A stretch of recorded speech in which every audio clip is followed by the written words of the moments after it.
Nah, bagaimana kemudian cara kita agar bisa istiqamah? Satu. Yang pertama adalah istiqamah itu dimulai dengan ilmu. Ingat, istiqamah dimulai dengan ilmu. Tidak mungkin seseorang bisa istiqamah pada saat dirinya tidak berilmu. Nggak mungkin. Yang ada apa? Yang ada akhirnya males-malesan. Ya, yang ada itu seolah-olah seperti keharusan, suatu kewajiban. Kalau udah wajib biasanya rada males-malesan itu. Ya. Tapi pada saat seseorang mengerjakan yang sunnah itu sebagaimana layaknya kayak yang wajib, ini baru istimewa. Dia nggak sholat duha, hatinya deg-degan sampai nangis. Ya Allah, duhanya lewat. Ya Allah, duhanya lewat. Itu tandanya apa? Tandanya udah nggak perlu ditanya wajibnya. Yang bahaya orang kalau kelewatan sholat wajib masih santai. Ya Allah subuh lewat lagi. Udah besok deh lah besok. Masih ada besok alhamdulillah. Lewat lempeng aja. Astagfirullah ya. Jadi ilmu, karena apa? Ilmu ini penting. Derajat orang yang berilmu dengan derajat yang orang kurang ilmunya atau tidak berilmu itu berbeda 70 derajat. Yang mana jarak 1 derajat ke derajat yang lainnya itu jaraknya adalah 500 tahun perjalanan. Jauh nggak? Jauh. Ada orang sholat dengan ilmu, di sebelahnya orang sholat nggak dengan ilmu. Masuk surganya beda. Beda apa? Beda tahunnya, beda lamanya. Karena apa? Menurut hadis ini dikatakan dari 1 derajat ke derajat yang lain 500 tahun bedanya. Berarti kalau 70 derajat berapa tuh? 35.000 tahun. Yang satu udah di dalam, yang satu masih ngantri aja di kontor. Kapan masuknya ini ya? Kapan masuknya ini ya? Subhanallah. Ini dia. Maka ilmu itu penting. Jangan sampai, bahkan Allah mengatakan wala taqfu ma laysa laka bihi ilm. Inna sam'a wal basara wal fuada kullu ulaika kana anhu mas'ula. Jangan kalian mengikuti segala sesuatu kalau kalian nggak punya ilmunya, nggak ada pengetahuan. Karena semua itu akan dimintai pertanggungjawaban. Nih pendengaran kata Allah, penglihatan dan yang tetap di dalam hati itu semua dimintai pertanggungjawaban kata Allah. Jadi kalau ada teman mau ngajak pergi nggak jelas mau kemana, jangan ikut. Dulu kita kadang-kadang, ya saya lah terutama mungkin dulu sebelum paham ilmunya diajak teman begini nih, bro ikut pergi yuk. Kemana? Udah ikut aja. Asik lah pokoknya. Gitu kan? Udah ikut aja asik pokoknya udah tenang tuh. Tenang itu. Ya kan? Boim misalnya nanya, DJ Boim. Wah, bro ikut. Minimal klub nih. Ya kan? Minimal ini nih, minimal ini. Kan kita sudah ada bayangan. Ya. Jadi pada saat dikatakan, yuk ikut. Kemana? Udah ikut aja. Nggak bisa. Kemana dulu? Saya mau gini, ini. Oh oke. Ini bermanfaat kan buat saya? Kalau bermanfaat jalan. Manfaat itu bukan dunia ya. Bukan dunia. Ini kira-kira kita mau pergi hari ini manfaat untuk akhiratnya apa ya? Ada nggak ini? Kalau ada manfaat untuk akhiratnya jalan. Kalau enggak buat supaya bermanfaat untuk akhirat. Bisa difahami ini. Contoh misalnya. Kita ajak ada teman yang suka ngajak kita pergi. Kita sayang sama dia. Ini orang baik banget ya. Tapi kalau ngajak pergi cuma nongkrong-nongkrong aja. Nggak ada manfaat. Gimana ya caranya? Supaya nongkrongnya tetap bermanfaat. Akhirnya lagi nongkrong sambil ngafalin yuk. Sambil ngetes hafalan yuk. Sambil ngebahas apa yuk gitu ya. Sehingga apa? Kita tidak menyakiti hatinya. Kadang-kadang kita udah ngaji 4 kali, 5 kali diajak teman pergi. Nyakitin hati. Pergi yuk. Gak bermanfaat. Ngajakan neraka, sorry ya. Mendingan gue ngaji. Astagfirullah. Ngaji baru 4 kali. Lisannya tajam banget sama temennya. Geng itu, geng gibah. Untung kita gak kayak geng itu ya. Lah dia lagi ngapain ini? Lagi gibah. Nah geng gibah. Untung kita gak gitu. Ih amit-amit kita mah. Enggak alhamdulillah. Ya, kita masuk surga ya ukhti. Dari mana ceritanya? Mimpi. Mimpi ya. Jangan ngerasa udah manggil ukhti, akhi, itu berasa kaki sebelah di surga. Jauh. Nggak ada bedanya. Ya akhi, ukhti, bro, sis sama. Mas, mbak, sama. Bisa difahami itu ya, sama. Ya. Dia mau manggil, hey bro, assalamualaikum warahmatullah. Assalamualaikum yang penting. Hey ukhti, ya Allah, lamlaikum, lamlaikum. Hey ukhti, mikum, ada gak yang gitu tuh?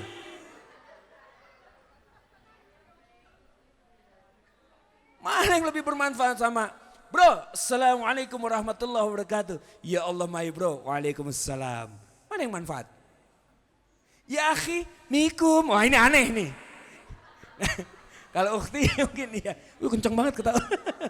Akhi, mikum. Bahaya. Ya, ini makanya apa? Ya, jangan gampang terprovokasi, teriming-imingi oleh pergantian bahasa, ya. Ngerasa kita itu udah, oh ya Allah surga banget ini. Padahal enggak. Hati-hati nih. Berarti enggak boleh Ustadz akhi ukhti. Boleh. Muncrat tuh. Saking semangat. Boleh enggak akhi? Boleh. Bagus, baik. Tapi ingat yang wajib-wajibnya. Salamnya jangan dirubah-rubah. Doanya tetap, tingkah lakunya sama dengan lisannya. Ya. Jangan cuman hanya ucapannya aja. Karena kadang-kadang anak-anak hijrah gitu juga tuh. Ketemu temennya, oh, Masya Allah, Tabarakallah, Subhanallah, Alhamdulillah. Pulang ke rumah beda lagi. Pasangan habis ngaji Pak, habis ngaji lah matanya kemana sih nggak ngeliat emangnya. Padahal kalau ketemu temennya di pengajian, Subhanallah, Masya Allah, Alhamdulillah, Tabarakallah. Ditanya Tabarakallah apa artinya? Bagus lah pokoknya. Asalnya dari mana nggak paham. Jadi kita pahami dulu asalnya. Yang pertama ilmu ya. Jadi ilmu itu penting. Satu. Yang kedua adalah keluarkan keutamaan dalam setiap ibadah yang akan dilakukannya. Kita tahu dulu keutamaannya. Jadi keluarkan dulu. Mau ngapain nih? Tahajud. Tahajud itu apa ya dalilnya? Ada nggak disebutkan? Ada dalam Quran lagi. Wa minal laili fatahajjad bihi nafilatan lak. Asa ayyab'asaka rabbuka maqaman mahmuda. Oh ada. Surat Al-Isra ini ya. Iya. Di ayat berapa ini? 79, 80. Mau ditarik lagi dari 78? Boleh. Aqimis salata liduluki syamsi ila ghassakil laili wa Qur'an al-fajr. Inna Qur'an al-fajri kana masyhuda. Sesungguhnya sholat subuh itu diperhatikan atau dilihat oleh seluruh malaikat. Malaikat kalau mau ganti shift, malaikat tuh ada shift-shiftan juga. Ya, malaikat kalau mau ganti shiftnya di subuh. Yang pagi mau muncul, mau tugas, sama yang malam mau selesai turun jaga, itu ngumpulnya di subuh. Maka dikatakan sholat subuh itu disaksikan seluruh malaikat. Malaikat menyaksikan semua sholat subuh, ya, semuanya. Dan kalau sholat subuh, sikat gigi dulu minimal. Jangan sampai bau, wah, bismillahirrahmanirrahim. Alhamdulillah. Jangan begitu. Kenapa? Bayangin, semua malaikat ada di situ. Pas kita nguap, kata malaikat, bau banget lagi nih. Di depannya Allah. Kita tiba-tiba, begitu ya. Itu jadi dibersihkan dulu. Nah, kemudian dikatakan apa? Bahwa apa? Dan di sebagian malam tahajudlah. Wa minal laili fatahajjad bihi. Maka tahajudlah. Tahajud buat apa sih? Satu keutamaannya. Lihat. Ya, salat tahajud keutamaannya satu. Asa ayyab'asaka rabbuka maqaman mahmuda. Allah akan angkat ahli tahajud itu ke tingkat yang paling tinggi. Lihat. Maqaman mahmuda. Maka kalau ada orang ahli tahajud, gak usah repot-repot cari ridho makhluk. Kenapa? Karena di tempat dia bekerja akan diangkat derajatnya oleh Allah. Di rumah akan diangkat derajatnya oleh Allah. Di tempat dia bermain diangkat derajatnya oleh Allah. Di semua tempat diangkat. Satu. Yang kedua, wa qur rabbi adkhilni mudkhala sidqi. Ya Allah, dan katakan kata Allah. Jadi dalam sholat tahajud kita itu jangan lupa doa ini. Ya, katakan ya Allah, hamba mohon masukkanlah hamba ke tempat masuk yang baik-baik saja. Tempat masuk yang baik-baik. Nggak ada ahli tahajud hobi nongkrong di karaoke tengah malam. Ya. Lagi ngapain? Karaoke nih sambil nunggu tahajud soalnya. Nggak mungkin. Nggak ada. Maka tempat dia masuk Allah yang atur. Yang ketiga, wakhrijni mukhraja sidqin. Ya, dan Allah, dan mohonlah kepada Allah, kata Allah. Katakan mohon kepada Allah dan keluarkan aku atau berikan aku jalan keluar dari setiap permasalahanku, dari jalan keluar yang baik-baik saja ya Allah. Kadang kita manusia cari jalan keluar dalam permasalahan kita, kadang dapat jalan keluar yang gak baik, ya kan? Kita hantam aja, yang penting apa? Kita selamat. Dia biarin dia mah, yang penting kita beres. Ahli tahajud gak begitu.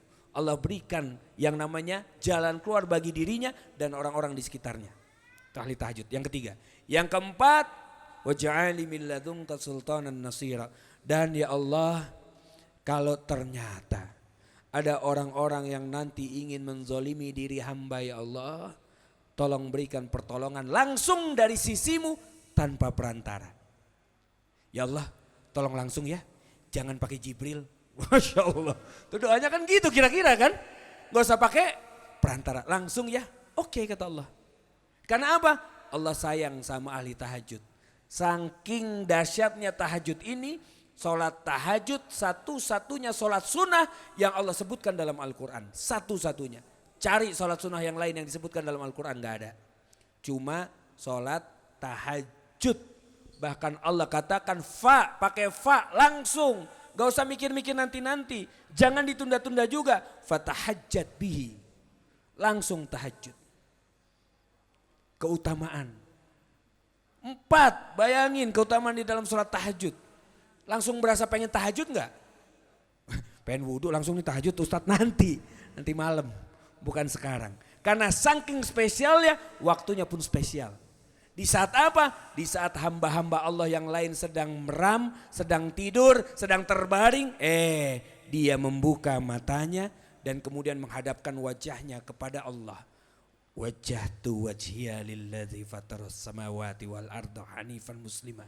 Wa ma'ana minal inna masya Allah wa ma lillahi rabbil. Romantis gak tuh? Ya Allah, merinding saya masya Allah. Ya Allah, hamba hadapkan wajah hamba ini ke langit ya Allah. Karena engkau ada di sana. Engkau memperhatikan hamba. Dan dengarkan ikrar hamba ini ya Allah.